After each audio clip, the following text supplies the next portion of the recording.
Hey there, guys. All right, today we are back with some more geography now, and this time we are heading to Nepal, back to Asia. What was last week's video? Already forgot. Oh wait, no, it was a nation in the Pacific, wasn't it? Man, I am forgetful. Anyways, before I dive in, make sure you go and check out the links in the description box below. I would love it if you joined the Discord and followed me over at Twitch. And please do go check out the gaming channel here on YouTube. I upload old stream VODs and dumb clips there. A lot of dumb clips. I embarrass myself a lot. Honestly, it is probably bad for me, you know, to be uploading those clips because it's just like I don't think I can teach with those clips. They're not like bad clips, but like school districts are buttholes. They're terrible. They're genuinely terrible. They don't want teachers to have a life or to have fun. Right? Like I have to be professional 24/7. Because you are a public worker.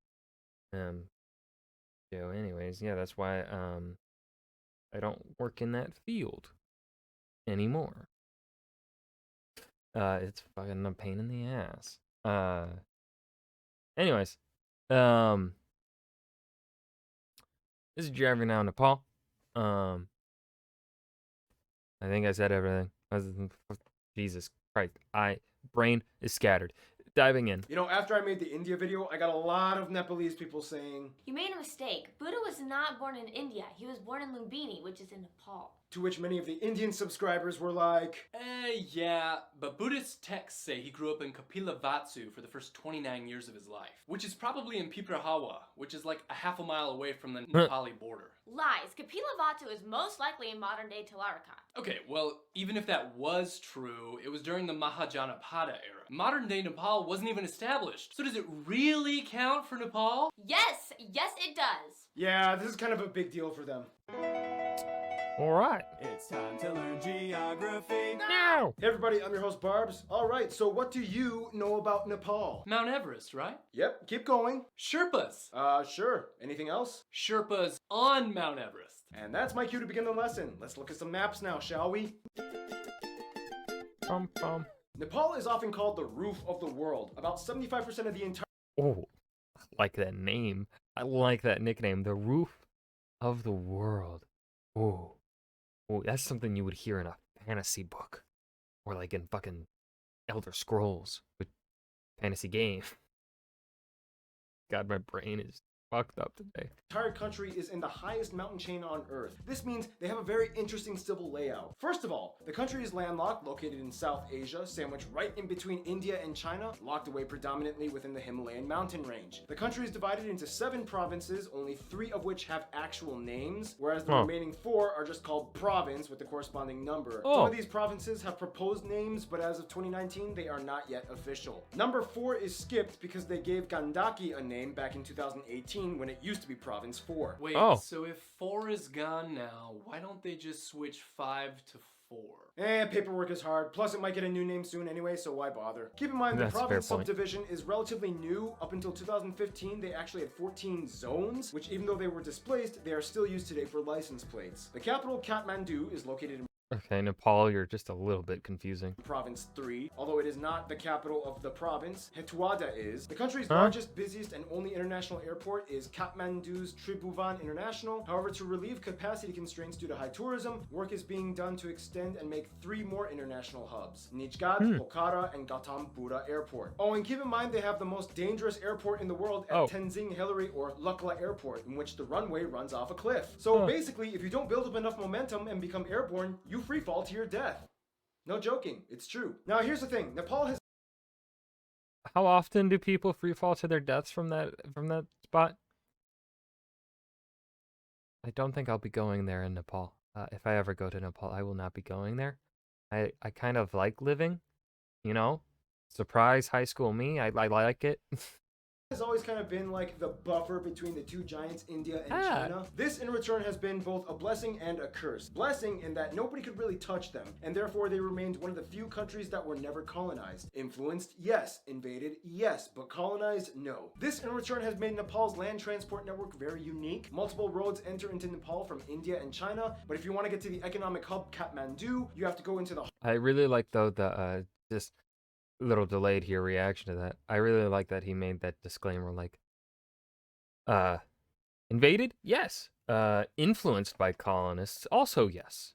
But by what we would probably consider colonized? No. I like that he said that. heart of the mountains, and your options are limited only to a few main highways, like the HO2 from Raksao, India, and the HO3, which goes into Jangmujen, Tibet, China. If you look closely in the west, though, you'll find Nepal's only disputed area, the Kalapani territory. Basically, it was a byproduct of the 1962 border war with India and China. Things got messy, and to this day, Nepal claims that the river to the west should be their border, but India claims that the ridgeline to the east should be theirs. Well, for what it's worth, though, there are tons of cool places to check out in case if you decide to visit, such as the Annapurna National History Museum, Narayanati Palace. The city of Pokhara is kind of like the tourism capital. The island jungle resort of Chitwan, Tiger Tops and Elephant Polo Field, the Toothache Tree, the Aircrafts Museum. So many religious sites like these temples, the Rongbuk Monastery, and probably the most notable sites being Lumbini, the birthplace of Buddha, and Buddhanath Stupa. Whew, yeah, lots of things were built and happened here in the mountains. Mountains make a great fortification against outside forces, especially when they are really tall. Let's talk more about the mountains, shall we? Now, how can I put this simply? Nepal's physical land makeup is kind of like the share price of Apple's stock in the beginning of the 2000s. You know, it's like... First of all, Nepal is located right at the start of the Himalayan mountains, the tallest range on Earth, which was basically formed by the Indian tectonic plate smashing into the Eurasian plate. The collision is still occurring to this day, which means that the Himalayas grow about 2.4 inches or 6.1 centimeters every year. This means that every new person to reach the summit temporarily becomes a world record holder. Obviously, you all know the highest point can be found here too, Mount Everest, or Sagarmatha, the tallest mountain in the world, shared with China at nearly 9,000 meters high. Keep in mind, 8 of the 10 tallest mountains in the world are actually found in Nepal as well. Also, keep in mind, due to the tectonic plate convergence, the country is subject to occasional earthquakes, one of the most well-documented ones being a 7.8 magnitude quake with aftershocks hitting the capital, destroying ancient sites back in 2015. In addition, it triggered an avalanche on Mount Everest, killing 21 people, making it the deadliest day on Mount Everest history. The Himalayas are just one of 3 regions of the country, though. Yeah, you'll never see me fucking climbing Mount Everest. No. For one, it's expensive as fuck to climb that mountain. 2, I like being alive. Like, I genuinely think you have to be batshit crazy to fucking climb Mount Everest. The route you take to go up there, you see frozen dead bodies. Frozen dead bodies are landmarkers on the climb up Mount Everest. No, thank you. No. Absolutely the fuck not. I mean, you'll never see me climbing high mountains ever. I don't like heights as well. But that's beside the point. Below the Himalayan region lies the Pahad, a lower mountain region in the green zone that generally does not get snow and fosters fertile valleys and rivers. Below this is the final region, the Tarai, the lowest point in Nepal located in the greater Gangetic plain that extends into northern India and Bangladesh. The lowest actual point being Kachana Kalan of the Japa district. After China, this makes Nepal one of the countries with the widest range of elevations on Earth. This is also where most of the agriculture and produce are grown, as it is the most fertile region fed by countless rivers and their tributaries that are sourced by the snowmelt from the Himalayas. The longest of these rivers, the Gagara, can be found in the west as well as the largest lake, Rara. Nonetheless, the Bagmati River is very important as it passes through Kathmandu, and the Gandak River contains the largest hydroelectric dam, and the Koshi River provides irrigation to much of the valleys in the east. Phew! Mountains, rivers, lakes, valleys, earthquakes, agriculture. It seems like nature has been playing around with Nepal since day one. Alright, so that being said, it's time for my triple shot of espresso break. It's time for me to stop talking, but you know who knows a few things?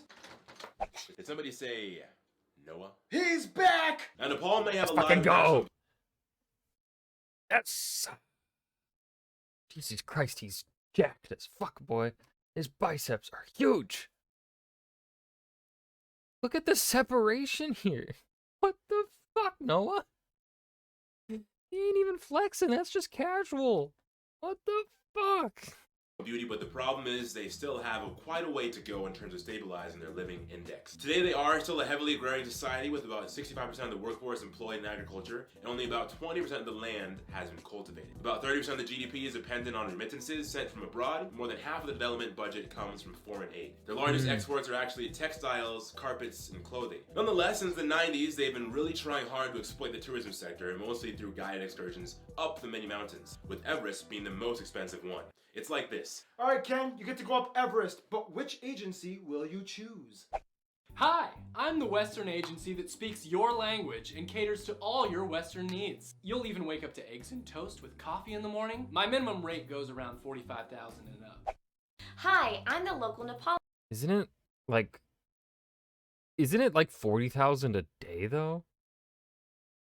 I thought it was something ridiculous. agency. I have a slight accent when I talk, and the experience might be a little rough around the edges, but you'll still get to the peak of Everest. I charge only $25,000. So which one will you choose, Ken?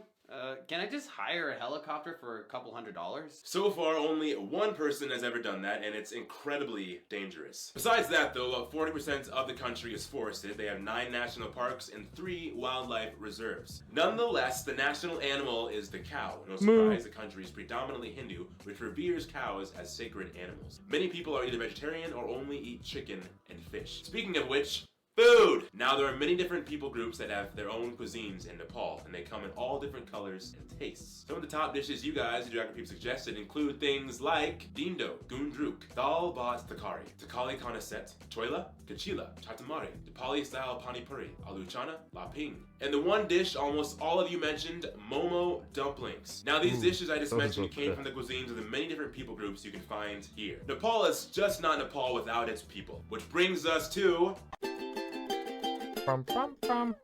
Thank you, Noah. Follow him on Instagram. No problem. So you, tried to film without Noah last episode, huh? Sorry, Noah. I must Nepalogize. Now, one thing many people don't seem to know too well is that Nepal is actually a very diverse nation with over 120 ethno-linguistic people groups. First of all, the country has about 30 million people and about 2 million absentee citizens working abroad, mostly male laborers in the Middle East. Of these ethnic groups, the largest one at about 17% are the Chetri, followed by about 12% Brahmin Hill peoples, the Magar at 7%, Taru at an additional 7%, and the rest are made up of the various 121 other people groups. They use the Nepali rupee as their currency, which is pegged to the Indian rupee. They use a type C, D, and M plug outlets, and they drive on the left side. Goddamn colonial influence!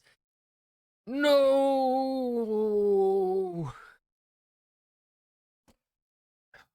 Wrong side of the road. Of the road. Now, linguistically, how does a country unify 125 different ethno-linguistic people groups? Well, for one, the official language of Nepal is Nepali, a cousin of Hindi, natively spoken by about 45% of the population. To simplify things, though, English is sort of used as like a lingua franca in government offices, businesses, and also within the technical, medical, and engineering scientific community. Now, here's the thing. As mentioned before, the majority of Nepal, at about 81% of the country, identifies as Hindu. Nonetheless, even though it's a minority religion at about 10%, Nepal takes Buddhism very seriously. It kind of started here. Now, of course, since there are so many different people groups, there isn't really one universal Nepalese culture. In general, though, most of them can be divided into 7 family groups that cluster into certain regions. You have the mountainous Bhotia, Sherpa, and Takali peoples, way up in the northern Himalayan zones. Yes, this is where the word Sherpa comes from. Then you have the Gurung peoples, whom are kind of like the famous bodyguards of Nepal. Many Gurung are Gurkhas, an elite military trained contingent force that fights for hire. Today, a couple thousand actually work for the British military. Then there's the Kiranti, Rai, and Limbu peoples of the east. These people are actually culturally close to Sikkim and the Bhutanese people. They speak a similar Tibeto-Burman language. At about 3/5 of the population, the Pahari peoples are actually the largest and most widespread people group, inhabiting many of the lowlands. They are known for being heavily agrarian and having wonderfully colorful wool and woven fabrics. The Tamang are made up of about 40 clans scattered in the center and east highlands. They are also Tibeto-Burman and way more Buddhist in culture. They have beautiful gompas or monasteries in every main village. Then there's other people groups like the Tharu people in the south, known for having one of the most famous cuisines in all of Nepal. They're known for generally being immune to malaria due to the genetic structure of most Tharu people having thalassemic blood. Wait, Thala what? Thalassemic, it's like a condition that can be inherited and helps prevent against certain diseases like malaria.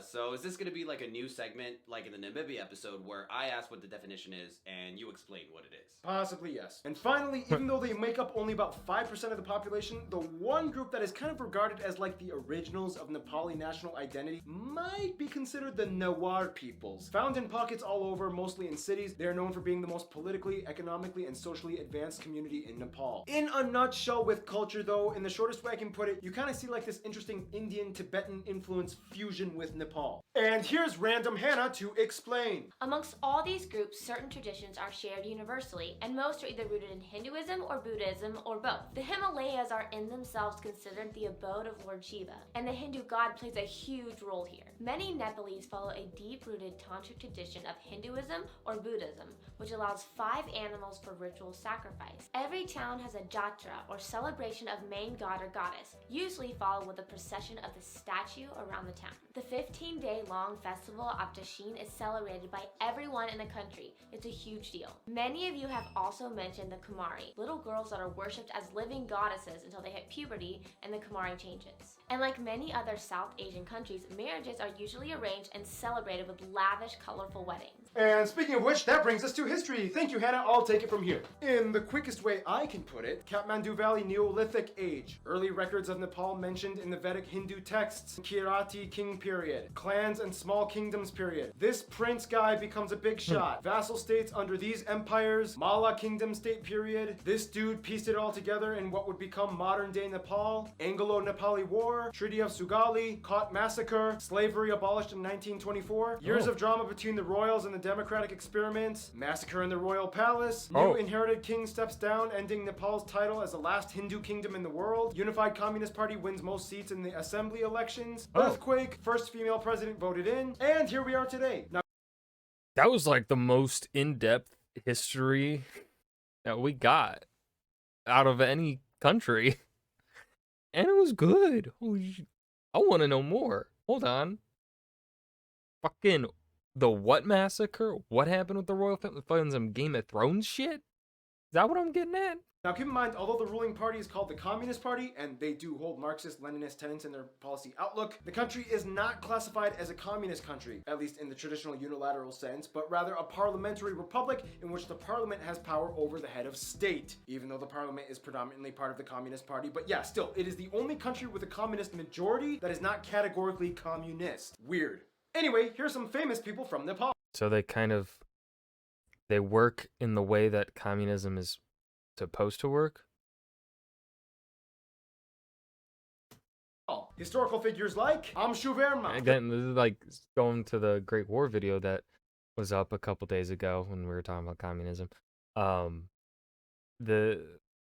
What we have gotten into our heads because of propaganda and also poor examples in the world, really, for communist governments. You know, China, North Korea, and Russia, Soviet Union, being the big three, as the faces of what is communism.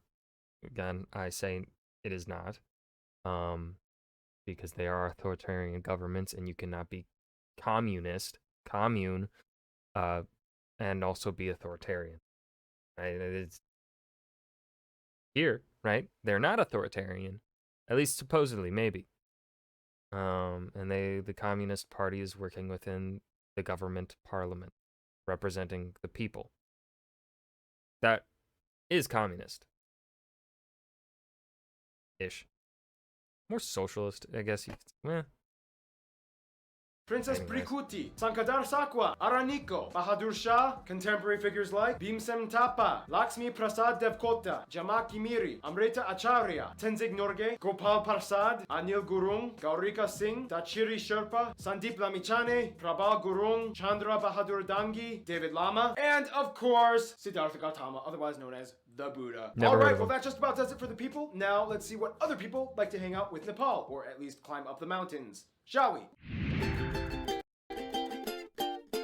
Now, Nepal has always kind of had like this very unique position in diplomatic policy. I mean, they're locked away in a very remote and rugged area on the planet, yet hold the key to so many international links. For one, even though about 10% of their country is Buddhist, other Buddhist countries like Thailand, Myanmar, and Cambodia love Nepal. Often people from these countries will take pilgrimage trips to see holy sites, especially in Lumbini. Bhutan is kind of like the only Buddhist country that they kind of have a little beef with. There was controversy over the expulsion of Nepali Lhotshampa residents back in the 90s as a means to preserve their Bhutanese culture, but today things are somewhat cooled off a bit, but there's a little bit of eye rolling. Now for best friends, yeah, most Nepalese people will probably say India or China, but it's weird because they can never have the same two best friends in the same room. China is really trying hard to win over Nepal, and things only got better after the recent Communist Party took over and ended the kingdom rule. Traditionally, Nepal has always had close ties and trade with Tibet. Chinese people love Nepalese art and architecture. Tourists flock over in droves, and China has been heavily investing in Nepal's transport sector with more roadways and even a train line connecting Lhasa to Kathmandu, making it one of the biggest potential engineering project endeavors the country has ever seen. For India, most people will say, we love Indians, but we hate their government. Most foreign activity and trade comes through India, and most people can understand Hindi. They love Bollywood films, and the shared link through Hinduism has always kept these two very close. Nonetheless, India knows that Nepal depends greatly on them, and sometimes when things get a little messy, they initiate economic blockades, which anger them. Usually when this happens, Nepal cozies up with China a little bit more, in which India notices, and they're like, babe, I'm sorry, come back to me, I was just kidding. Nonetheless, when those two giants are bickering, Nepal kind of likes to run away off to the side and have a secret Romeo and Juliet kind of thing going on with Bangladesh. Many times when they want to go to the ocean, instead of using India's Kolkata port, they'll opt for Chittagong. Many Nepalese students study here, and the two have signed a 4-point agreement on technical cooperation, trade, transit, and civil aviation. Nepal Nice. even agreed to provide Bangladesh with substantial energy from hydropower. It's a unique, quite interesting alliance that has only blossomed over the years. In conclusion, with Nepal, you get a mountainous, Hindu, Buddhist, unexpectedly kind of communist nation with the highest point on earth, but they sure know how to be down to earth. And speaking of down to earth, as in low elevation, stay tuned. The Netherlands is coming Oh up shit, next. back to Europe.